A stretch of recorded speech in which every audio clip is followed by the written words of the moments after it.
What's up, YouTube? Today I have a very special guest. Here I have Jonas Erthal, which is an amazing developer. Welcome, Jonas, to the show.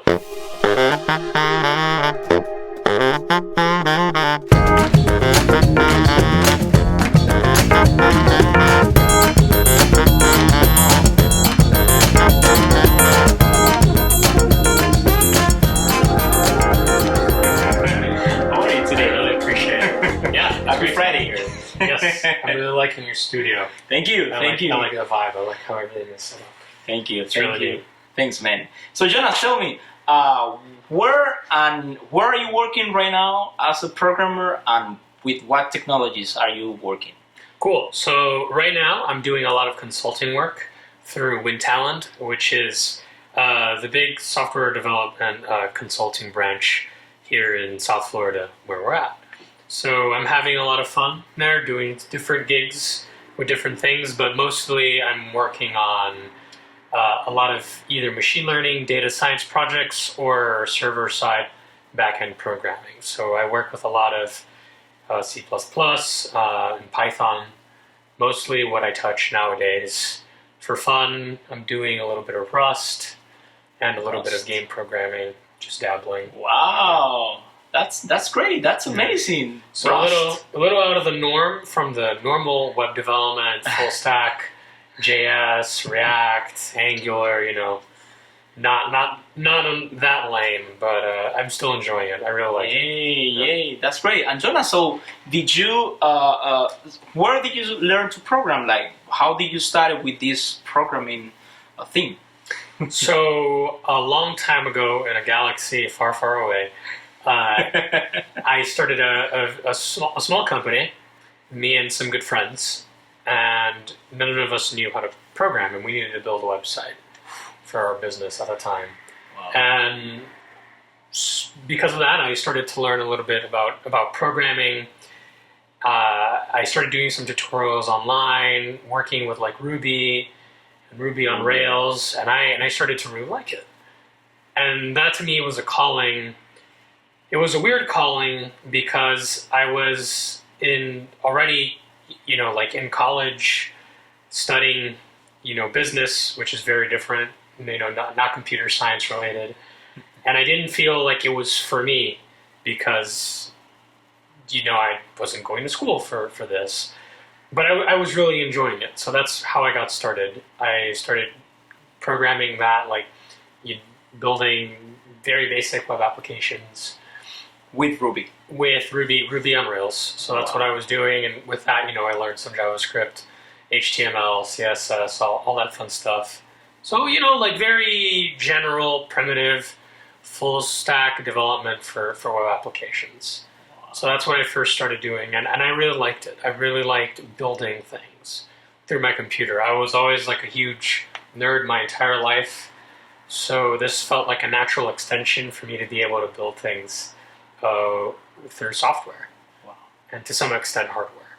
So that was how I got started. How you got started? Yeah, programming. That's awesome. And that was about 2 years ago. How does it look like a day in the life of Jonas as a programmer? Okay, right. So I think a lot of people have misconceptions of this, that usually programmers are up all night drinking Red Bull, going crazy, typing away at the keyboard, super fast, hacking things. And it's like that scene from The Social Network where they're writing algorithms on the window.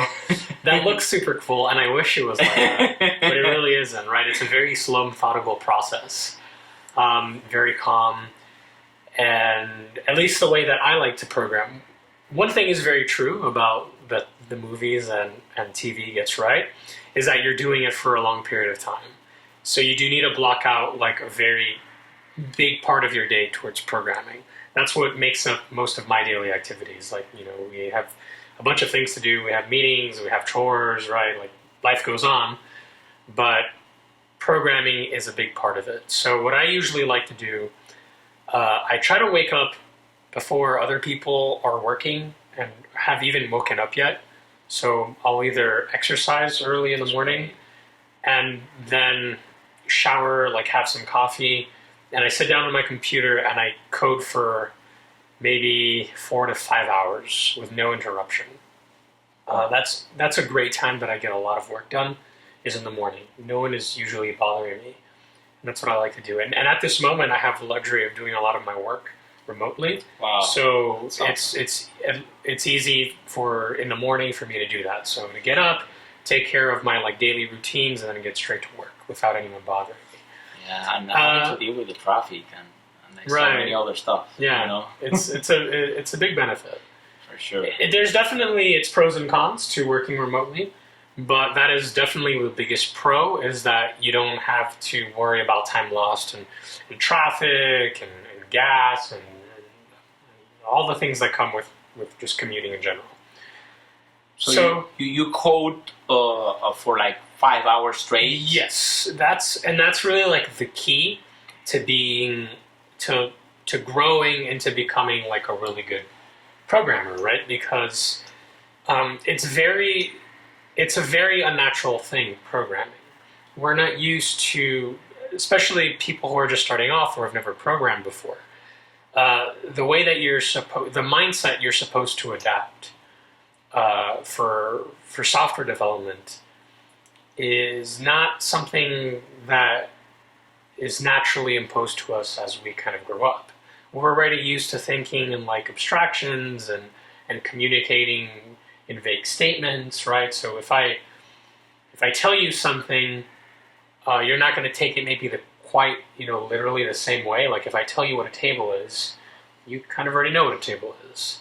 If I'm trying to communicate to a program what a table is, I have to be very literal and specific to what a table is. And when I tell a program to do something, it's always going to do exactly what I tell it to do.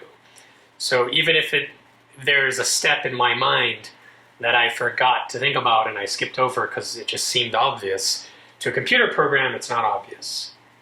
And so tying back to what I was saying earlier about that being the key to becoming a great developer, is it's all about just like putting your butt like in the chair, you opening up the text editor, and just writing code like for as long as you can.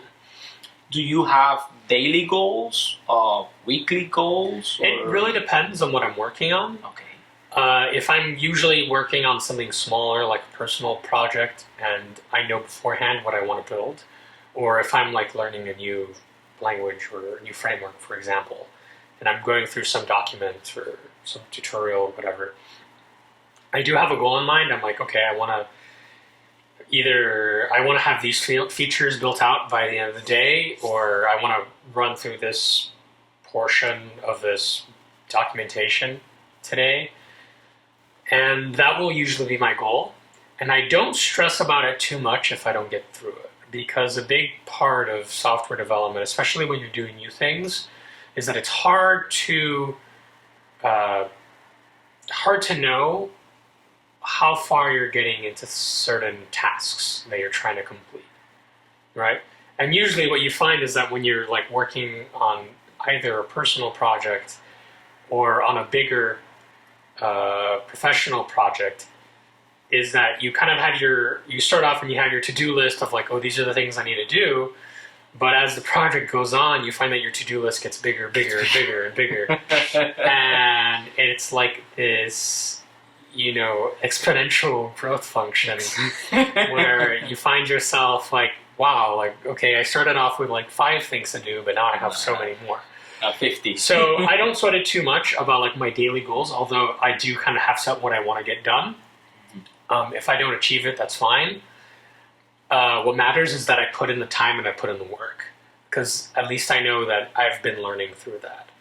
And sometimes it's very effective, sometimes it's not, but that's usually the best way that you get work done, and that's the best way you learn, is by yourself.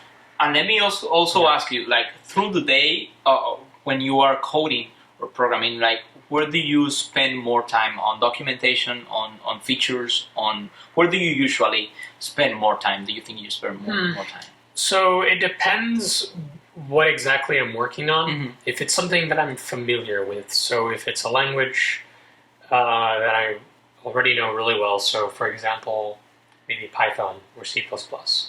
I know them relatively well. I'm by no means a master at either, but if you tell me to build like a basic command line program for either one, I'm familiar enough with the standard libraries on each one that I can do so without a problem. Usually at that point, it's all about kind of thinking about first principles and exactly what I want to build. So I'm usually building my program from like a bottom-up perspective.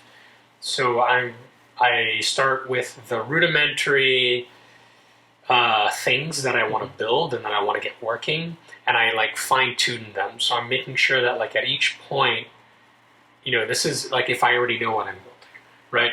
So at each point, I'm building something to where I'm happy, like content enough with the performance. It doesn't by any means have to be like perfect, but it's working really well. If it's like a complicated, maybe web application or something that involves different microservices, I might be writing tests at the same time.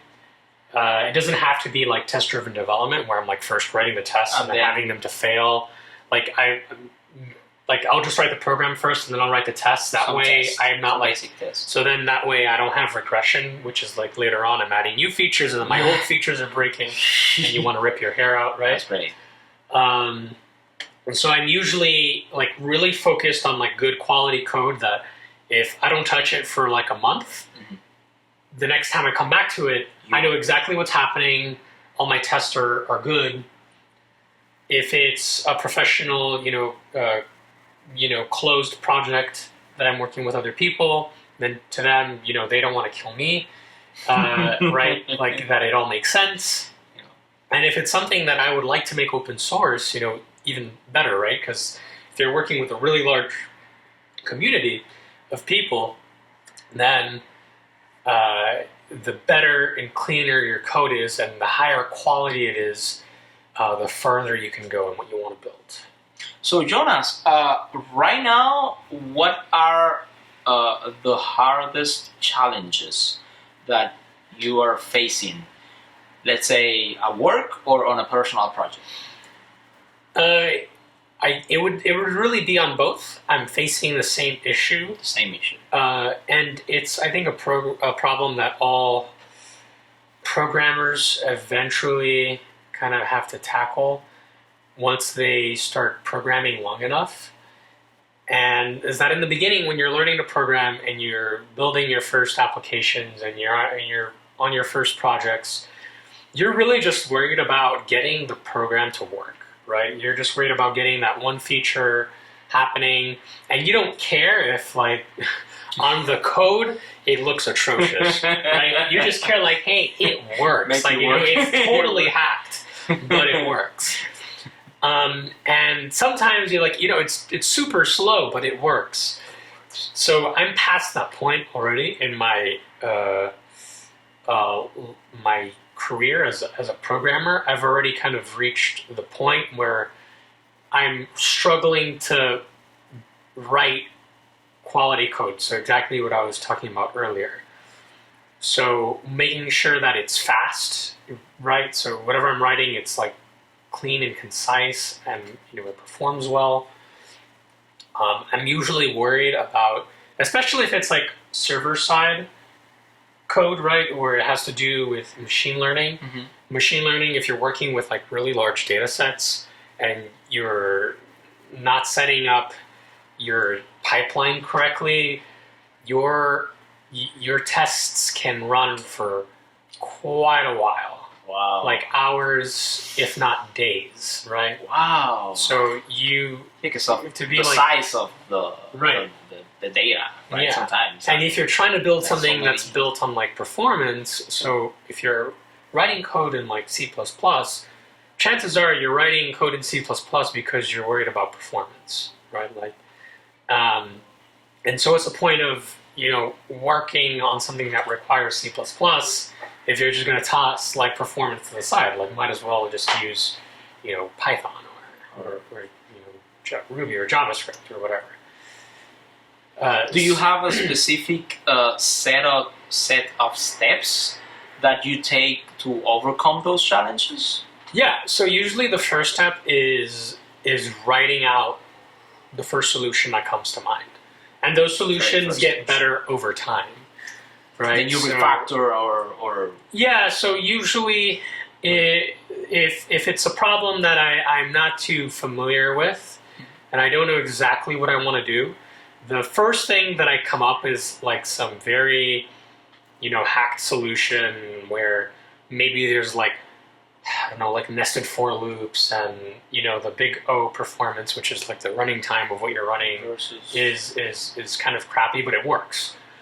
And then, then I'll go into like refactoring to better understand the problem, right?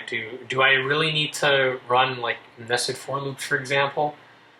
Probably not, right? Like maybe I can implement like a data structure, right? Or there's like a pre-existing algorithm that I can borrow, like off the shelf and maybe modify it to my needs.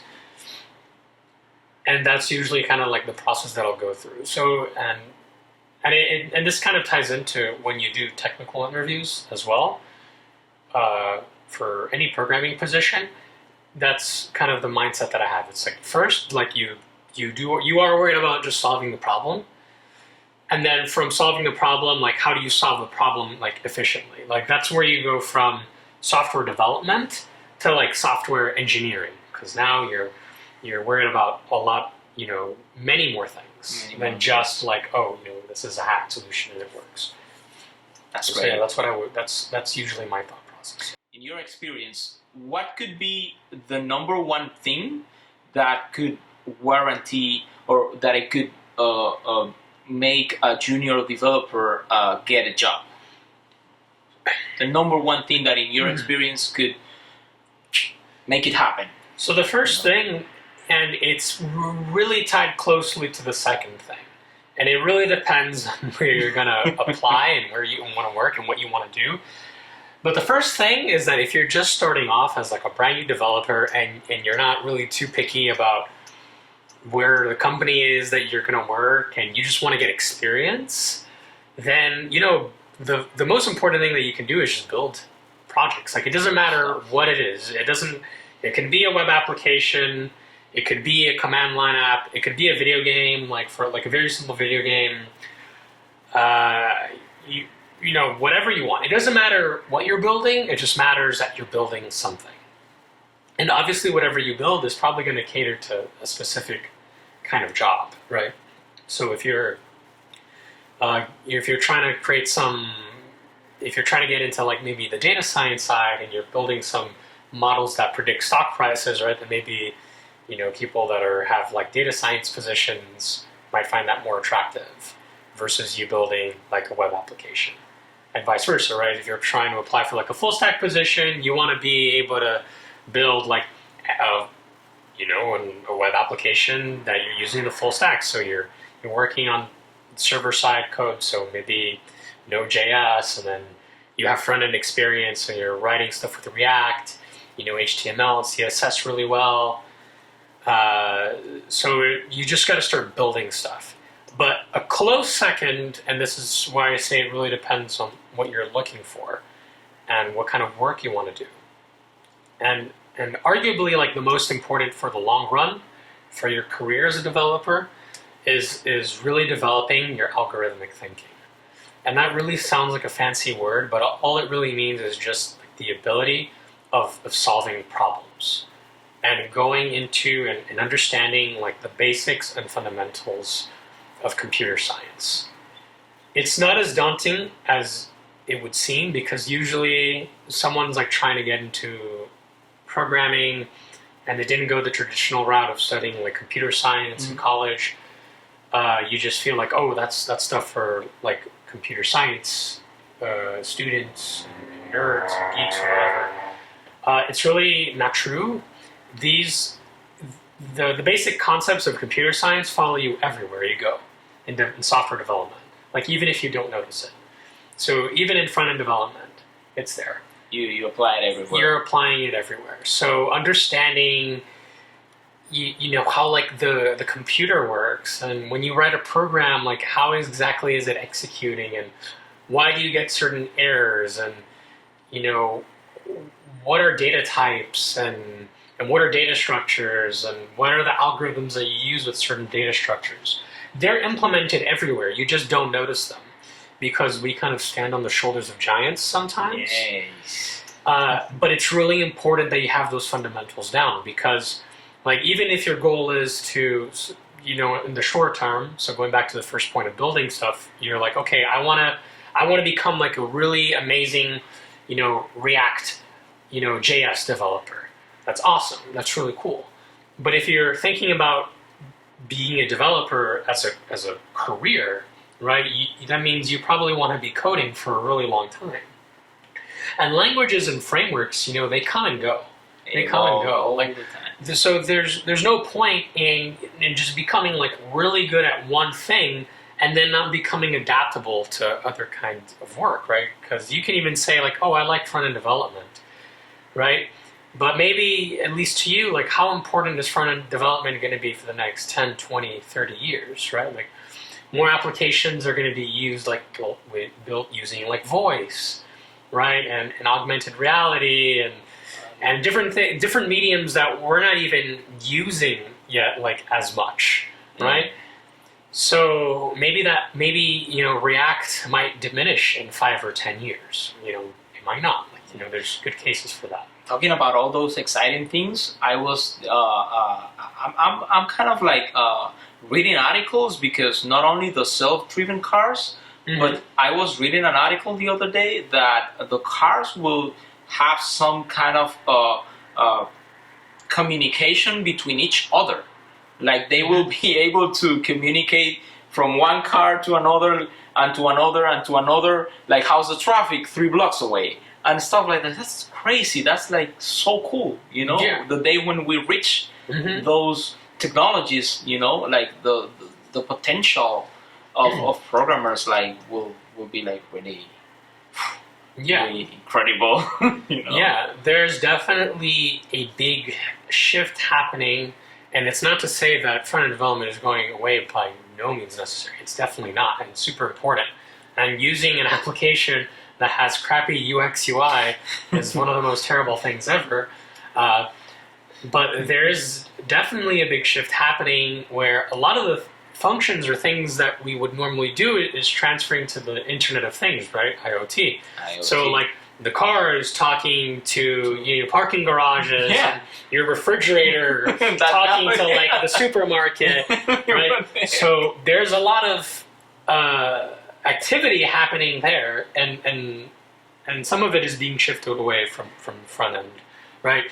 So not to discourage anyone from doing front end. Front end is still super important and awesome, but if you want to invest in your career for the long term, you want to be adaptable to everything, right? It might be that one day you don't want to do front end anymore and you want to do IoT, or it might be that one day you're tired of IoT and you want to go back to front end. If you have like the fundamentals down, right, then it becomes so much easier for you to like move from different areas within the ecosystem that's software development. And it makes you a better programmer. Like it makes you write better code. Like in terms of it's cleaner, it performs better, right? People like you more. They don't want to kill you because like it's some hacked up solution. They hunt you down. You really, really care about writing like good programs, and that's what separates at the end of the day like a decent and like good software developer to a great software engineer. A great software engineer will sit down and might even be slower than like a junior dev, but what they're going to write has a lot more value for a longer period of time compared to maybe a hacked up solution from a junior dev. And so that's what you really want to invest in. That's the long-term investment for junior devs that are looking for a job is like practice, what data structures and algorithms, like get on like Code Wars. There's a bunch of websites. There's a bunch of websites, yeah. That you can focus on your problem-solving skills, and you can learn these things. And it seems very weird at first because you're not used to it. Talking about that, I wanted also to ask you, like, what do you think that is more important for a junior dev? For example, to focus on getting better at solving problems or getting better at debugging, or for example, try to get deeper knowledge of a programming language or a framework-based language? Like, what do you think it could be better to focus on for a junior dev? The most important once he knows the fundamentals. Once they learn the fundamentals, and once you learn the fundamentals, then it's all about what exactly you want to do. Within software development, right? So if it is, but saying you want to do a full stack, for example. If you want to do full stack, okay. So if you got already the fundamentals down, and by the way, you never really have them down. You're always learning. Yeah, you're always more and more. But when you know them really well, and like let's say you know them super well, that you're like an algorithms beast, and you can do technical interviews at Google and Facebook, and 10 times out of 10. Pass all the interviews. Then at that point, you're a solid software developer, and you can start building really complex projects. So now it's a matter. A good first step is that if you're not working at a big company or a company with big complicated projects with certain frameworks and libraries, then it's working on those on your own. And coming up with those can seem quite a bit of a challenge, but it really can just be as easy as copying some program that you already know or that you're familiar with in terms of using it as an end user, and kind of reverse engineering and building that yourself. So a great example of something that I've been thinking about doing, and this is not on the record, so if I don't ever do it, please don't go after me, although I would like to, is I hate PowerPoint. A lot of people hate PowerPoint. I'm sure everyone's used PowerPoint. Yeah. I really like Google Slides. Google Slides is nice too. It is. But if you're not connected to the web or whatever, you can't either update it, you can't update your presentation, or you can't access your drive. So that's a bit of a problem too. And there's some things that I also like to do on Google Slides that I can't. So I've been thinking about building my own slide sharing program. Wow. Right? Like it doesn't have to be for anyone. Right? It doesn't have to be like a startup idea where I'm going to go raise money. Like it's going to be something I built for myself. I don't care if no one else uses it, but it'll be for me. Like if when I do presentations and I give talks, if I can have my own program that I wrote, it improve your productivity, you know? Yes, it would improve my productivity. It would make me a better programmer. Absolutely. Because I built something from scratch. And yeah, so those are the things that you got to look for. It doesn't have to be PowerPoint, but it could be like, well, I really like... What are you planning to use for that project? Like what languages or what frameworks? Or? Yeah, so I definitely need something... I definitely would want it to be like a native application, but that like syncs online, so it can be like constantly saved and you can access it from from the web anywhere. So I definitely would want to do it like on a lower level language because I really want it to be performance based. So I'd probably either write it like in C++ or Rust. I'd use some graphics, user interface framework or library, so OpenGL maybe, so because that's kind of like portable, you can use that on Mac, Linux, Windows, although Mac is not going to be supporting OpenGL anymore. Really? Why Apple? Stop. No. Really? Yeah. So I didn't know that. Yeah. Wow. Yeah, so for those who don't know, OpenGL it's essentially a library that you can use to communicate with essentially your GPU, and you can render things on the screen. So video games use that, for example. But that's digressing. That's exactly what I would use. I would use like some lower level language, like C++ or Rust. Get some OpenGL involved. Another alternative, you could like build it using like Electron, although my JavaScript skills are not like up to par. That's definitely like when I think about it, those are the things I would implement. That's so great, man. And I'd want to tackle it. There's like a billion things that I want to build. Like it's just one of those things. We can do another show in the future, like where you can present your project here in the channel. Yeah. Like it would be awesome. Yeah, it would for be sure. awesome. Jonas, I want to invite you to a very special session that I have here in my interviews, which is called the 5-minute challenge. Cool. The 5-minute challenge, so what I'm gonna ask today to Jonas is to explain, let's say in 5 minutes or less, what is an array?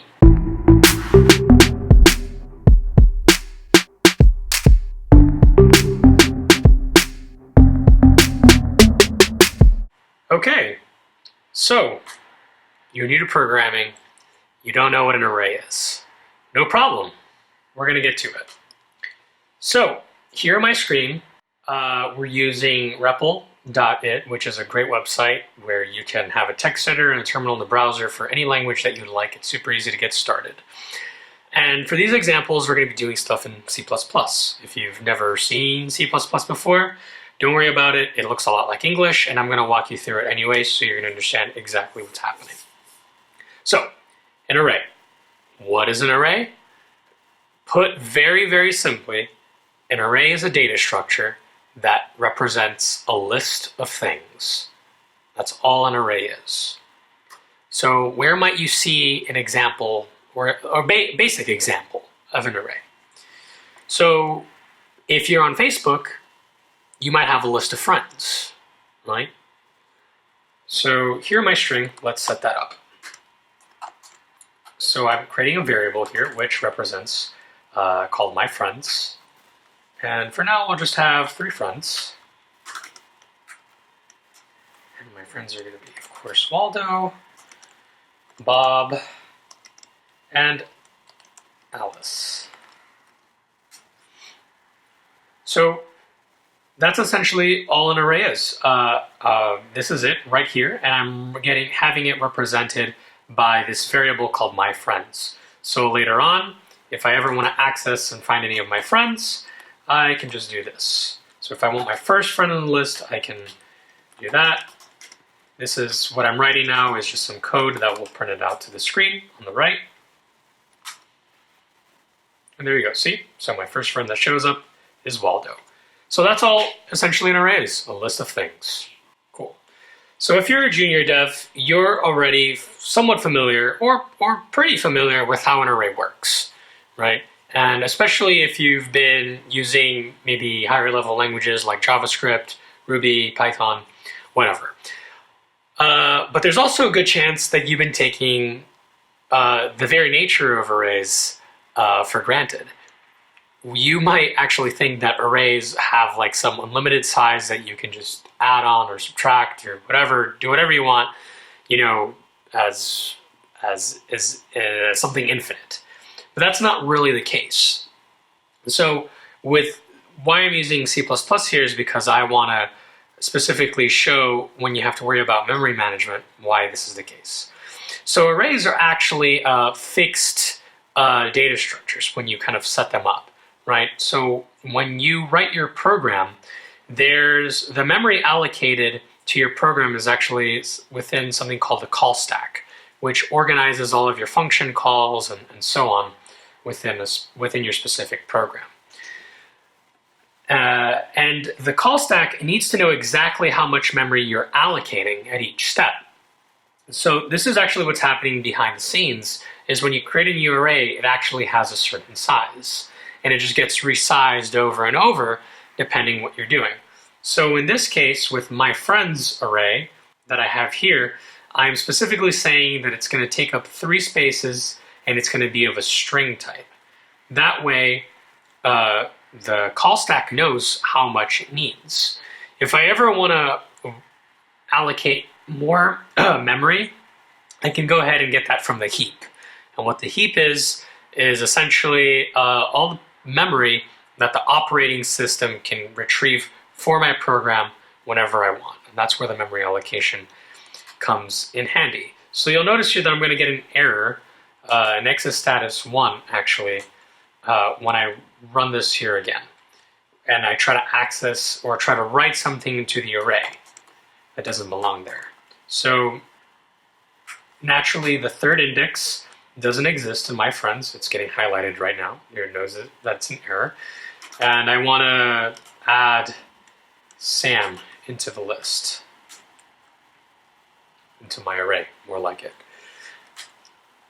It's going to give me here this exit status 1, which means I'm trying to access memory which is not allocated.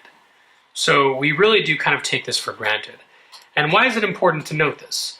So arrays have really fast lookup times. As a matter of fact, it's a constant lookup time. If you're looking for something in an array, you just give it the index, and in just one executed line in constant time, or in constant time, it will go ahead and access the exact element that you want.